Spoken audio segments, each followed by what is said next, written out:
राणा, काय झालं? अरे असं तोंड पाडून का बसलायस? खा की बाळा.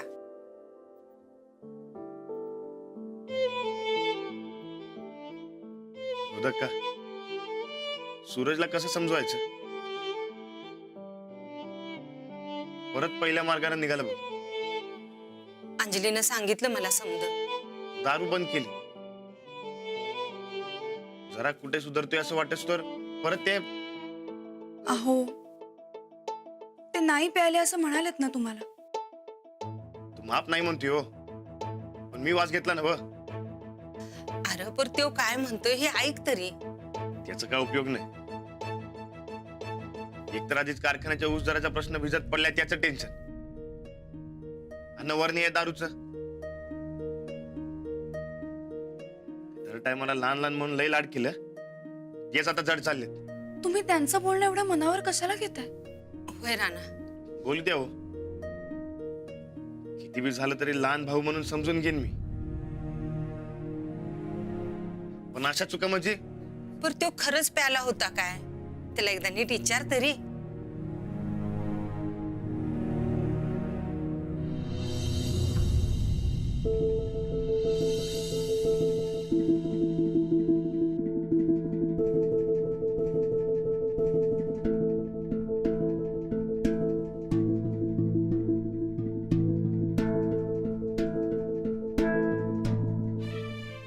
सूरज घे. अहो, तुम्ही काहीतरी बोलत होतात ना? कुठं काय नाही. अहो, असं काय करता? आत्ताच नाही का बोलत होतात? झालं माझं. अहो, अहो पण काय झालं काय राणा भाऊजीसनी? असं अचानक एवढ्या रागात निघून का गेलं मग? बघा वहिनी, हे असं असते. कारण रातच्याला एवढं समजवलं तरी ऐकून घेतलं नाही, आणि आता असा निघून गेला. आता माझी काय चूक होती याच्यात? म्हणजे तुमचं काय चुकलंय? नाही म्हणजे एवढं राणा भाऊजी रागात निघून गेलं म्हणून विचारायला. काय झालंय काय? वहिनी, आता तुम्ही समजवा राणादाला. माझ्या बसची बात नाही बघा. अरे आल्या आल्या तू बोलला असतास तर तो बी बोललाच असता की तुझ्या संग. मी का म्हणून बोलू? माझी काय चूक नाही तर मी बी मागं हटणार नाही. आता जे बोलायचं ते त्यानं बोलायचं, नाही तर राहू दे असंच. अरे असं कसं? असंच आहे. आता मी स्वतःहून बोलणार नाही, हे फिक्स आहे बघ. अहो अहो अहो अहो आमचं ऐका तर. अहो. अरे देवा, म्हणजे या दोघा भावांमध्ये भांडणं सुरू आहेत म्हणा की. देवा, काय चालू आहे काय या घरामध्ये? आतापासून कधीच या दोन भावात आबोला नव्हता. आताच असं का व्हायला लागलं? कधी कधी गैरसमज होतात. नाही, पण आम्हाच ती काही ह्यो गैरसमज वाटत नाही. हा, गैरसमजात माणूस एवढा चिडत नाही हो. मग केवढा असतोय? ते आम्हाच ती काय माहित. आम्ही कधीच गैरसमज करून घेत नाही बघा. जे काय असतंय ते पक्का असतंय आमचं. अंजली, ह्यो तिढा सोडवायला पाहिजे. काहीतरी कर बाई तू.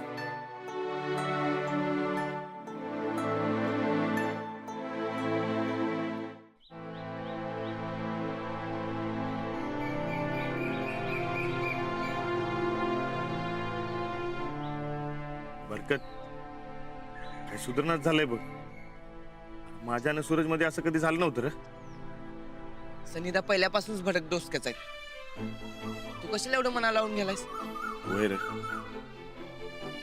आमच्यातलं बोलणं कधी तुटलं नव्हतं. मग आता असं का? अरे ह्या टायमाला सनीदा मनापासून काम करायला. तू जसं शेतकऱ्यांच्या बाजूने उभा आहेस ना, तसंच ते कारखानदारांच्या बाजूने उभं राहिल्या.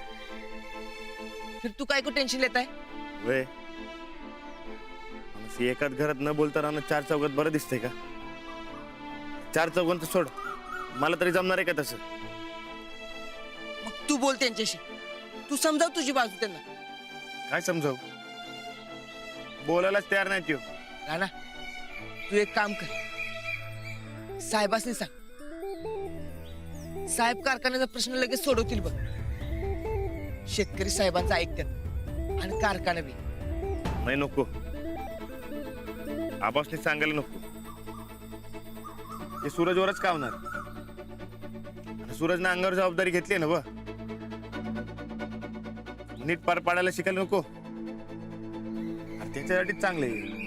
साहेब राहू द्यात, तूच बोल. तू बोलायलाच तयार नाही. मग आता काय करायचं तूच सांग. कसं का होईना, सूरजनं ऊस दराचा प्रश्न नीट सोडवला पाहिजे म्हणजे झालं. आज आहे ना मीटिंग कारखान्याची. येस तर, म्हणून तर डबल टेन्शन आले. काय निर्णय लागणार आहे यावर समजा अवलंबून आहे. हे नव राणा, सनीदासने ह्याचा काही लय अनुभव नाही आहे. त्यासनी जमलं वगैरे हे सगळं हँडल करायला.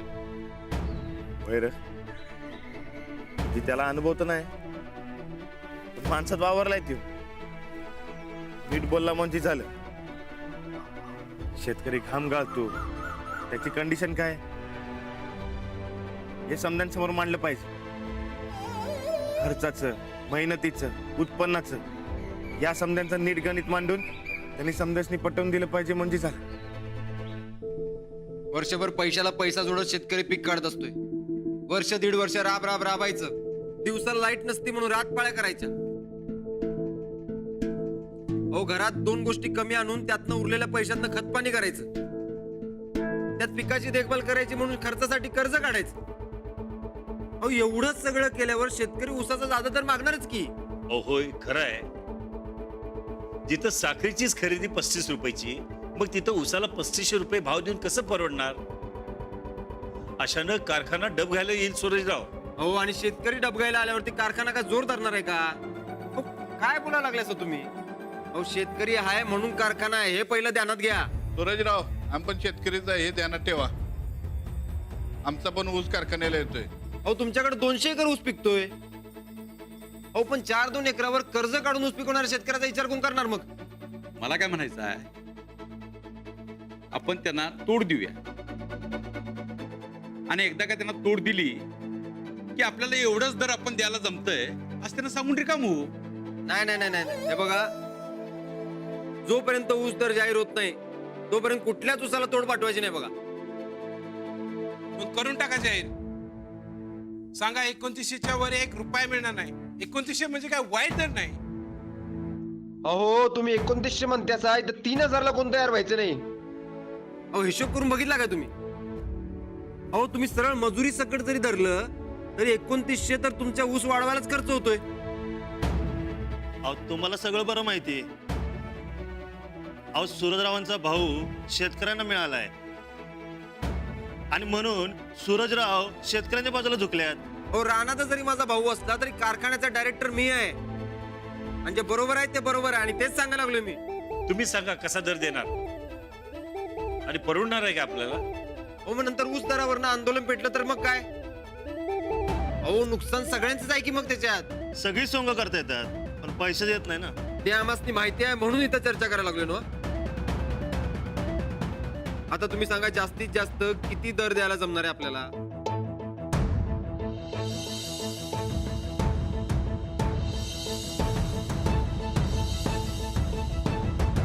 ₹3000 देता येईल, नाहीतर कारखान्याचं दिवाळ निघल.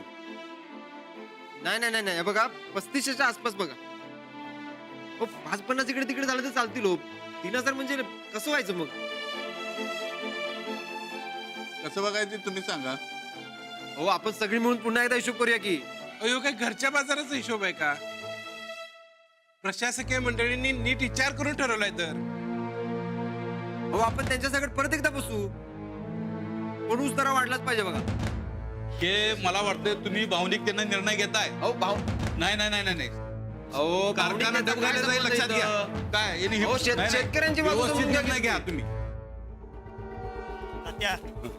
हे झालं ते काय बरोबर झालं नाही बघा.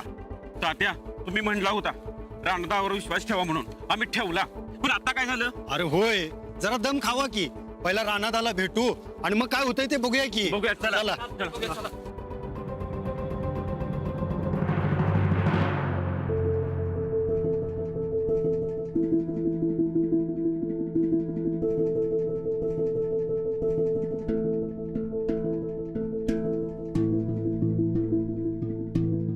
राणादा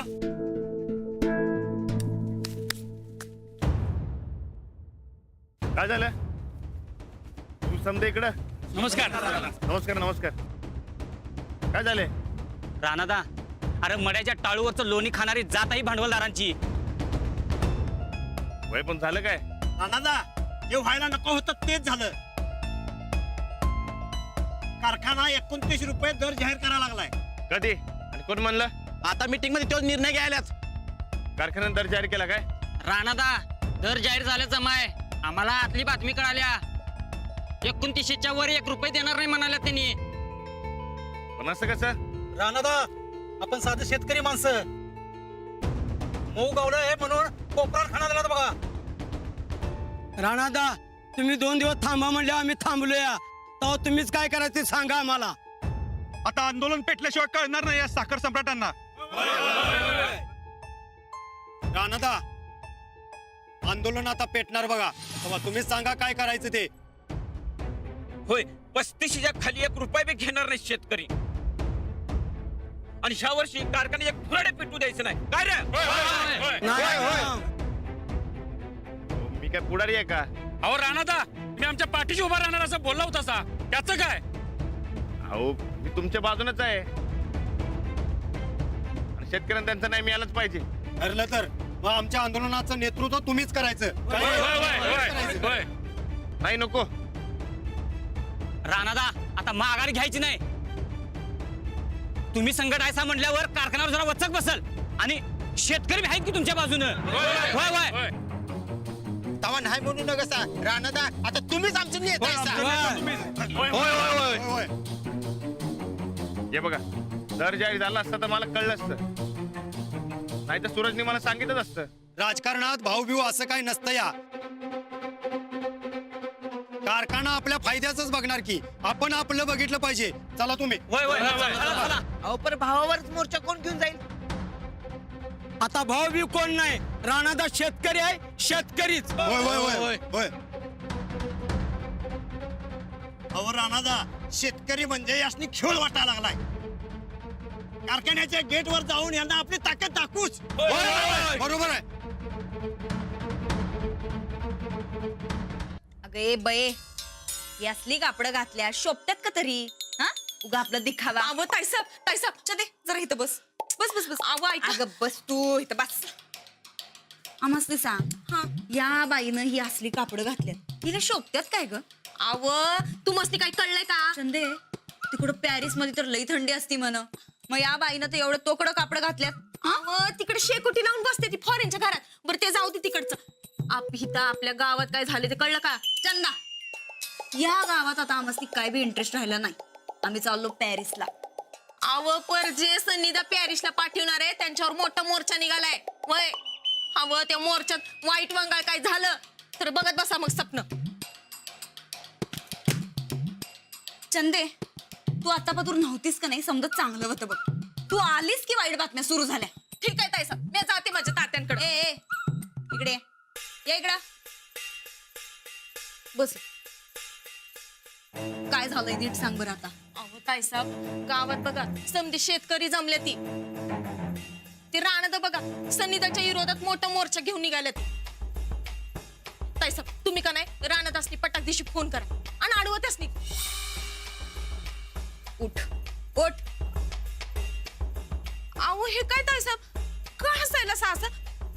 अहो ताईसाब राणादासनी फोन करा की लवकर करा. अहो तुमचं ऐकतील ते. करा. चंदे चंदे चंदे आम्ही फोन करणार हं. पण ते ठोकळ्याला नाही. मग कोणाच नाही? अहो ताईसाब कुणाच नाही फोन करायला सा. अहो राणादासनी करा. अहो पॅरिसचं काय तुमच्या?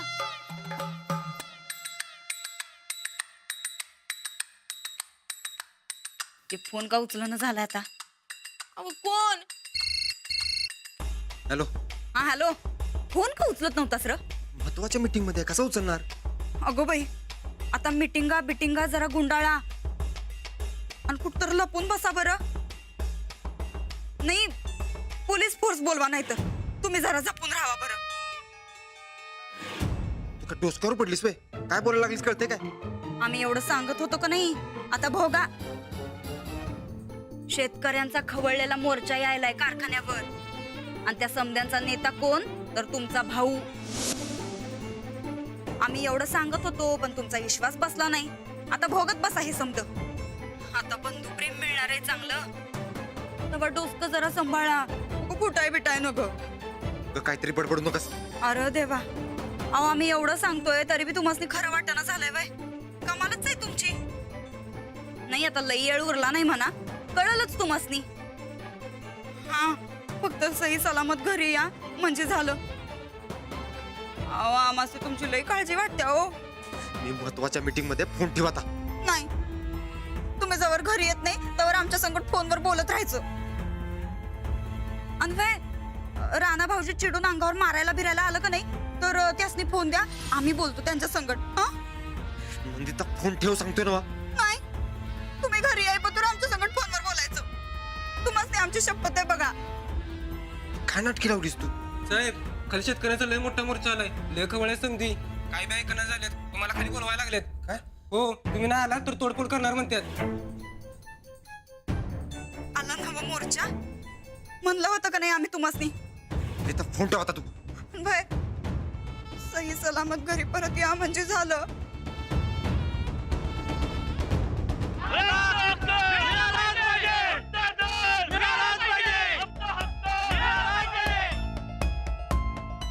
अव ताईसाहेब हे काय केलं सा?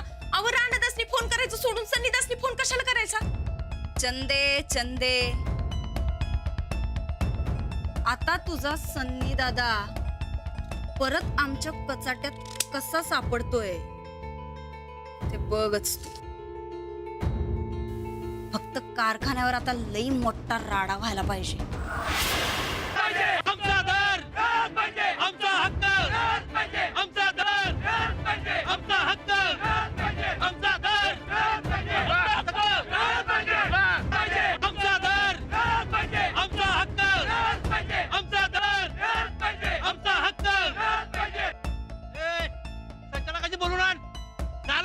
संचालक सगळे मीटिंग मध्ये, संचालक बाहेर येणार नाहीत. हे बघा, आम्ही फक्त बोलायला आलोय. तुम्ही समजायचे बोलवा. ते येणार नाहीत, ते मीटिंग मध्ये. मला वाटतं याची काय असं ऐकू येणार नाही. नुसत्या घोषणा देऊन उपयोग नाही. चला आपली ताकद दाखवूयात.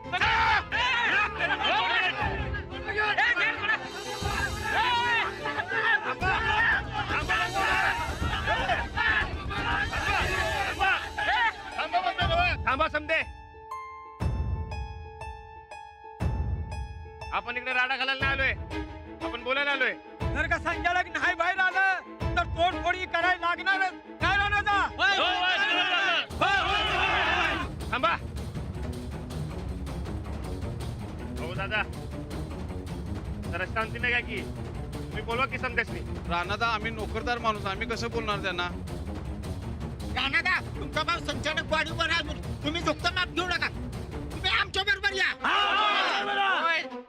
होय, त्यासाठी आम्ही तुम्हाला आमचा नेता केलाय. अहो, मी तुमच्या बाजूनच आहे. आणि काय बी आगाऊपणा नका. जे काय करायचं ते नियमात राहून करायचं. संचालक म्हणजे नियम पाहते का? संचालकांनी जाब विचारले तर कोण येते का बाहेर? थांबा. अरे आपण अशी भाषा केली तर कसं चालेल? आणि आपणच तोडफोड केली तर आपल्याच कारखान्याचं नुकसान होणार आहे ना. हे बघा, आपण थोडी वाट बघू काय.